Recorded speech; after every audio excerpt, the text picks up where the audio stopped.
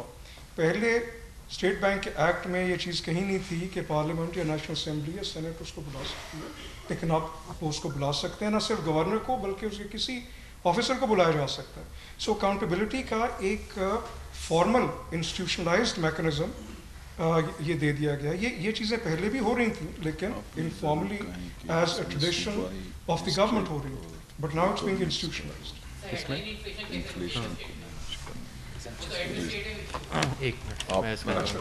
میں آپ کو بتاؤں کس طرح رکے گا. There are 3 components of inflation.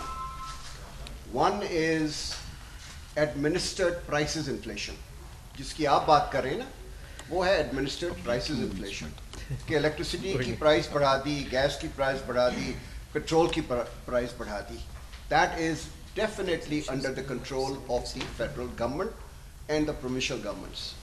Second is imported inflation, کہ اگر آپ نے ایکسچینج ریٹ کے اوپر بڑھا دیا اور ایکسچینج ریٹ کی وجہ سے آپ کے امپورٹس جو ہیں وہ زیادہ مہنگے ہو گئے, that will pass through the inflation.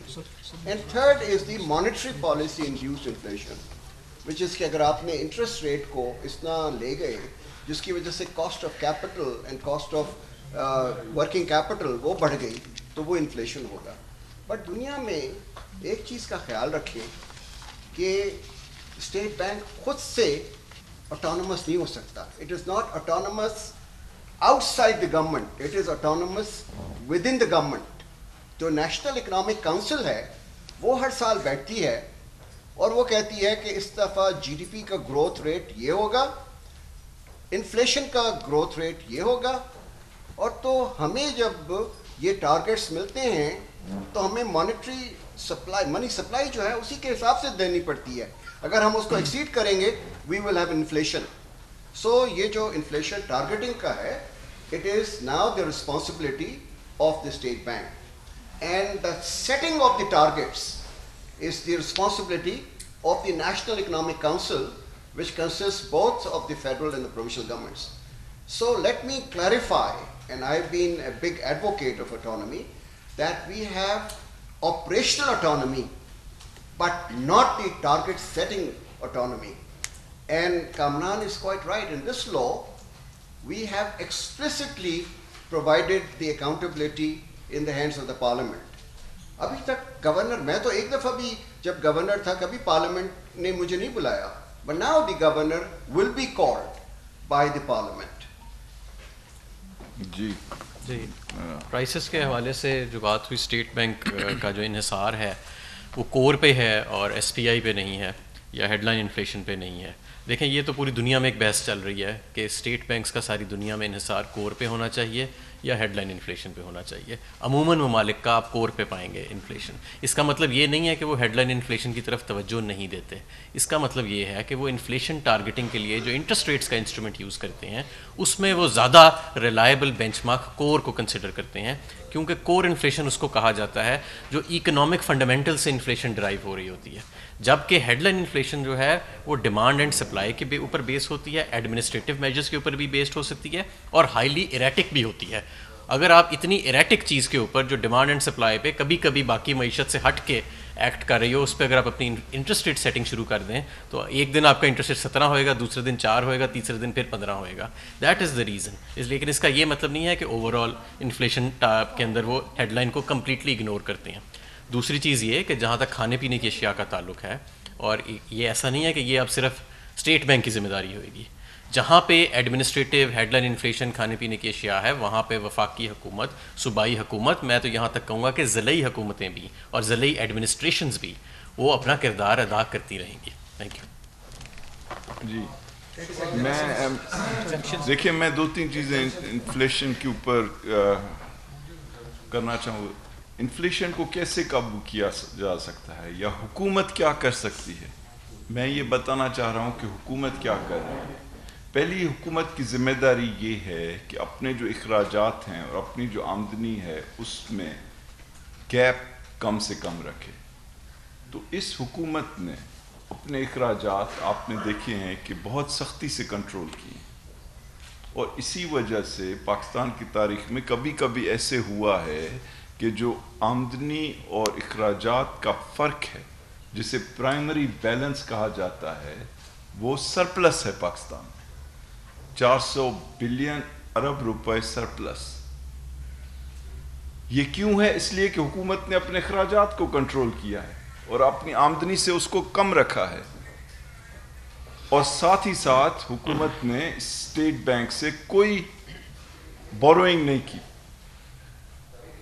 اس حکومت نے بجٹ کے علاوہ کسی کو کوئی گرانٹ نہیں دی, اور طاقتور لوگوں اور طاقتور جو ادارے ہیں ان کو بجٹ سے زیادہ نہیں دیا.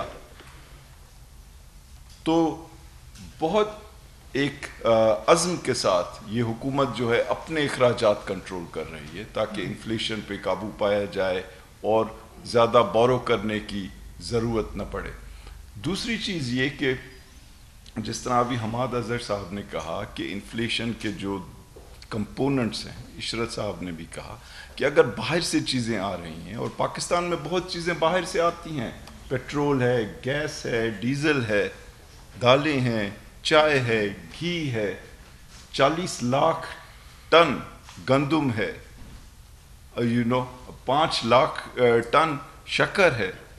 تو اگر ہم ان چیزوں کے اوپر باہر کی امپورٹس پہ ڈپینڈنٹ ہیں تو پرائم منسٹر یا فائنانس منسٹر یا چیف منسٹر کے اختیار میں نہیں ہوتا کہ وہ باہر کی دنیا میں اگر قیمتیں بڑھ رہی ہیں تو ان پہ قابض ہو جائے. کیوں؟ ابھی اگر گھی کی قیمتیں بڑھی ہیں تو اس کی بنیادی وجہ یہ ہے کہ دنیا میں پام آئل جو یہاں پہ آتا ہے, گھی کی شکل اختیار کرتا ہے یا پکانے کے تیل میں کام آتا ہے, تو اس کی قیمتیں تقریباً دگنی ہو گئی ہیں. تو ایک تو یہ وجہ ہے, لیکن ہم تو یہ کر سکتے ہیں نا حکومت کی جانب سے کہ لوگوں تک مدد پہنچائیں. اور اس حکومت نے 1.5 کروڑ لوگوں کو جب کرونا وائرس آیا تو پیسے دیے, اور اب 70 لاکھ لوگوں کو ہر کوارٹر پیسے ملیں گے. یہ وہ لوگ ہیں جو کہ جن کی آمدنی کم ہے. دوسری جانب کئی طرح کی چیزیں ہیں جو اپنی قیمت سے کم بیچی جا رہی ہیں جس کی ذمہ داری حکومت لے رہی ہے. 5 چیزیں ہیں جو ہمیشہ یوٹیلیٹی سٹورز پر کم قیمت پہ بیچی جا رہی ہیں, اور اب انشاءاللہ کل ECC رمضان کا پیکج اڈاپٹ کرے گی جس میں مزید 15-20 چیزیں ہوں گی. اور میں ریکویسٹ کروں گا حماد صاحب کو کہ جو قیمتوں کا ڈفرنس ہے جو مارکیٹ میں اور جو یہاں پہ یوٹیلیٹی سٹور میں, وہ آپ کو بتائیں تاکہ آپ کے اس پریس کانفرنس کے تھرو اور لوگوں کو بھی پتہ پڑے. اس کے علاوہ دیکھیں کن لوگوں کو سپورٹ دی جا رہی ہے. تقریباً 200 ارب روپے احساس پروگرام میں کمزور طبقوں کے لیے رکھے گئے ہیں. یہ آپ دیکھ رہے ہیں کہ ساری دنیا کے سامنے پیسے دیے جا رہے ہیں, اور صرف ایک ہی اس کا کرائٹیریا ہے کہ آپ پاکستانی ہیں, بھلے کسی بھی پارٹی کے ہوں, آپ کسی بھی علاقے کی ہوں, اور خصوصی طور پہ اگر آپ دیکھ رہے ہیں کہ خواتین کو یہ پیسے مل رہے ہیں. دوسری جانب 72% لوگ جو بجلی خرچ کرتے ہیں ان کا بل میں بڑا حصہ حکومت کا ہوتا ہے. 92% لوگ جو گیس استعمال کر رہے ہیں اس میں بڑا حصہ بل پے کرنے میں حکومت کا ہوتا ہے. اسی طرح سے ایگریکلچر ٹیوب ویل, زراعت میں جو کام آتا ہے اس میں 100% ٹیوب ویل کا استعمال کرنے والوں کا بل جو ہے اس میں بڑا حصہ حکومت کا ہوتا ہے. اور اسی طرح سے اب یہ کوشش ہو رہی ہے کہ کیسے ہم بہتر انداز میں حکومت کی امداد جو ہے لوگوں تک پہنچا سکیں, یعنی ٹارگیٹڈ سبسڈی ہو. یہ نہیں ہو کہ ہر ایک کو, چاہے وہ امیر ہے یا غریب ہے, حکومت کے پیسوں کا فائدہ ملے, بلکہ فقط ان لوگوں کو ملے جو امیر نہیں ہیں, یعنی جو کم آمدنی والے ہیں یا درمیانی آمدنی والے لوگ ہیں.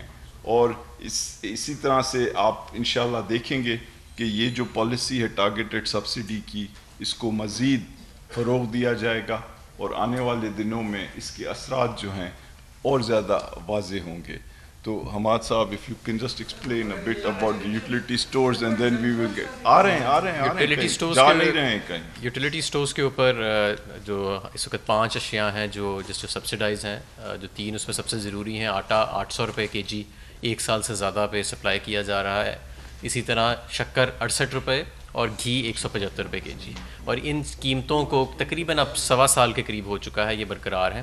اور آج وفاقی کابینہ نے فیصلہ کیا ہے وزیر اعظم عمران خان صاحب کی ہدایت پہ کہ ان قیمتوں کو فی الحال برقرار رکھا جائے گا, اور گھی کی بھی. اور اسی طرح جو جیسے کہ فائنانس منسٹر صاحب نے فرمایا کہ جو ہمارا رمضان پیکج ہے اس کی تفصیلات آپ کو جیسے ECC سے وہ ہمارے پاس ہوتی ہیں, ریٹیفائی ہوتا ہے تو آپ کو وہ بھی دے دی جائیں گی. جی پہلے یہ ایگزیمپشنز کا آپ ذرا بتائیں. جی چیئرمین صاحب پلیز. شکریہ. ایگزیمپشنز کے حوالے سے پہلے تو میں بتانا چاہوں گا کہ اس سال جب سٹارٹ ہوا تو ہم نے کوئی نیا ٹیکس نہیں لگایا, آپ کے علم میں ہوگا. اور اس کے اوپر ہم نے را مٹیریلس اور انٹرمیڈیٹ پروڈکٹس پہ اور ود ہولڈنگ ٹیکس بھی انہی را مٹیریلس پہ ہم نے کم کیا, تقریباً 40 ارب کا ہم نے ریلیف دیا. تو اس سال کوئی نیا ٹیکس نہیں لگایا گیا تھا.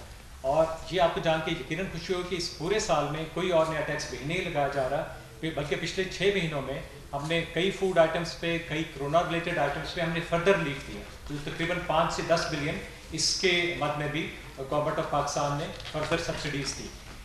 جب سال سٹارٹ ہوا تھا تو ہم نے ایک ڈاکیومنٹ FBR میں پبلش کیا تھا جو آپ کے علم میں ہوگا, جو ٹیکس ایکسپینڈیچر اسٹیٹمنٹ تھی, اور جس میں ہم نے یہ بتایا تھا کہ 1185 ارب کے قریب ہم تینوں ٹیکسز میں سبسڈیز دے رہے تھے, اور جو کہ ابھی باقی دنیا کے جو ملک ہیں, جو کمپیریبل کنٹریز ہیں, انڈیا سے بھی ہم زیادہ سبسڈیز دے رہے ہیں. اور یہ دیکھتے ہوئے کہ ملک میں چونکہ غربت ہے, کورونا کی وجہ سے بھی حالات ٹھیک نہیں ہیں, تو وہ ہم یہ دیکھتے ہوئے, اور یہ جو پرائم منسٹر صاحب کی خاص جو ہدایت تھی کہ جو فوڈ آئٹمس ہیں اور جتنے بھی عام روزمرہ استعمال کی اشیاء ہیں ان پہ کوئی ٹیکس ایسا بلکہ ریلیف ہی دیا جائے. تو وہ یہی ابھی تک جو فائنانس منسٹر صاحب کی نگرانی میں جو کمیٹی ہے وہی ہم اسی سلسلے میں مسلسل اس پہ غور و خوض کرتے رہتے ہیں. تو یہ جو سیکٹر تھا جو کارپوریٹ انکم ٹیکس کے حوالے سے, اب آپ کے علم میں یہ ہوگا کہ ہمیں اکثر ہی کہا جاتا ہے کہ انڈائریکٹ ٹیکس کے جو سبسڈیز ہیں جو ان کے اوپر جو زیادہ انحصار ہوتا ہے تو ڈائریکٹ ٹیکس پہ زیادہ انحصار کیا جائے. تو اسی کو دیکھتے ہوئے کارپوریٹ انکم ٹیکس کے حوالے سے ہم نے اس کو فردر ریویو کیا اپنے ڈیولپمنٹ پارٹنرز کے ساتھ مل کے, اور ہم نے کوشش کی ہے کہ کارپوریٹ چونکہ یہ ریچر سیکٹرز آف سوسائٹی ہوتے ہیں, تو اس میں جہاں جہاں ہم کوئی ایسے سمجھتے تھے کہ جو زیادہ اسپیسیفک کوئی کہیں پہ تھیں, ان کو ایک جنرل ایگزمپشنز میں ہم لے کے آ رہے ہیں, اور بہت ساری جیسی جنرل ایگزمپشنز تھیں ان کو ہم ٹیکس کریڈٹ رجیم میں لے کے آ رہے ہیں. تو جو انٹرنیشنل بیسٹ پریکٹس ہے اس کو فالو کر رہے ہیں. ہمارا اپنا اندازہ ہے کہ اگر اکانومی اس میں ابھی جس طرح سے جیسے آہستہ آہستہ ماشاء اللہ ریکور ہو رہی ہے, تو ہمیں اندازہ ہے کہ ہم کوئی 70 بلین سے 140 بلین کے درمیان میں, یہ ڈپینڈ کرے گا اکانومی کیسا بیہیو کرتی ہے, تو ہم کہیں یہ, لیکن اگلے سال سے امپیکٹ ہوگا, یہ میں واضح کر دوں کہ یہ سارے میز 1 جولائی سے نافذ العمل ہوں گے, اور اس کا جو امپیکٹ آنا ہے وہ اگلے سال کے دوران میں پورے فائنانشیل ایئر میں آئے گا. تو ان 3-4 مہینوں میں اس پہ کوئی امپیکٹ نہیں آئے گا. اور جو اس وقت ہم ڈائریکٹ ٹیکس میں ایکسپینڈیچر جو ہم سبسڈی دے رہے ہیں وہ پچھلے سال اسٹیٹمنٹ کے جس میں نے ذکر کیا وہ اراؤنڈ 380 بلین کی اس وقت ڈائریکٹ ٹیکس میں سبسڈی تھی, جس میں سے کچھ ہم پارٹلی وڈرا کر رہے ہیں, اور یہ دیکھتے ہوئے کہ اکانومی کیسے آگے چلے گی وہ انشاءاللہ آگے ہم دیکھیں گے.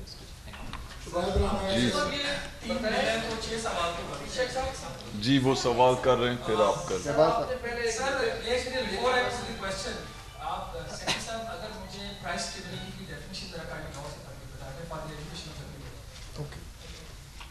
پرائس اسٹیبلٹی لا میں ڈیفائن نہیں ہوگی, بٹ آپ نے سوال پوچھا تو میں آپ بتا دوں. پرائس اسٹیبلٹی کا مطلب یہ ہوتا ہے کہ انفلیشن جو ہے وہ اس میں ایک ایریٹک موومنٹس نہ ہوں. ایک تو اس کی وہ جو پرائمری چیز یہ ہے کہ you don't want erratic movements in the level of prices. دوسرا یہ ہوتا ہے کہ ایک اسٹیبلشڈ انڈرسٹینڈنگ ہے کہ inflation must be in single digits. ایک مائلڈ لیول آف انفلیشن وہ آپ کو پتہ ہوگا اکانومی میں ہوتی ہے, when economies are growing تو there will be a mild level of inflation. You can't say کہ وہ 2% ہو جائے 3% ہو جائے, بٹ the rule is کہ single digit.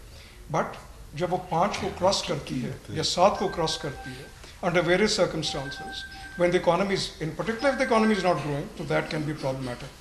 آپ اس ڈیفینیشن کو اسٹریٹ جیکٹ نہیں کر سکتے کیونکہ that would vary from economy to economy and global environment and the global environment. Again thank you کہ آپ کو جو امپورٹڈ انفلیشن ہے اس کو بھی دیکھنا. But your question about price stability, domestic price stability would be this کہ no ایرٹک movements. ایک اور چیز کلیئر کرنے کے میں سوال پوچھتا ہوں, آپ ذرا اکاؤنٹیبلٹی کی بات میں پڑھ دیجیے ہم سب. اکاؤنٹیبلٹی کا جو ہے اس وقت میرے پاس بل میں شاید نہیں لایا ہوں. آپ کو زبانی بتا دیتا ہوں. اس کا مطلب یہ اکاؤنٹیبلٹی کی آپ کا جو کلاز ہے کہ جو اسٹیٹ بینک کا گورنر ہے وہ پارلیمنٹ میں رہا ہوا ہے, اس پہ کہیں یہ نہیں لکھا ہوا کہ پارلیمنٹ اس کو سوال ہے. نمبر 1. نمبر 2, آپ کس چیز کی ایک منٹ میں آپ کا ایک ایک کر کے دوں نا. دیکھیں نا, let's not lose this sight. The Parliament does not require a specific act to summon anybody. The Parliament can always summon anyone. So یہ تو آپ یہ نہ کہیں کہ پارلیمنٹ کو یہ قانون اختیار دے گا. The Parliament is sovereign. Next question. Sir parliament نے جب ماضی میں گورنر سیکرٹری کو سمن کیا وہ نہیں ہے. This is the history, آپ ریکارڈ چیک کر لیجیے گا. اچھا, let me put the question now. When there is no آپ نے دیکھا نا ایک بات کر کے you cannot just be like that. Let me respond to it. دیکھو نا, ایف ایم کو آپ کہتے ہیں, ایف ایم کو کہتے ہیں ہماری بات کا جواب. میں جواب دینا چاہتا ہوں, آپ سنتے نہیں ہیں. نہیں اب پتہ پڑا کہ کیوں لائے تھے فائنانس سیکرٹری کو. No, listen now, listen. The governor cannot refuse. No, he cannot. He cannot refuse the parliament. He cannot. یار بات تو سن لو نا بھائی, بات سن لو. He cannot even refuse a standing committee of the parliament, whether it's a national assembly or it's a senate. But if he's committed, like مجھے بلایا Saint کی وہ اپنا یہ این اے کی اسٹینڈنگ کمیٹی نے, تو I was called for a contempt notice by the Supreme Court. تو کل کو آپ کہیں گے جی نہیں گیا, تو میں I had to go for that contempt notice.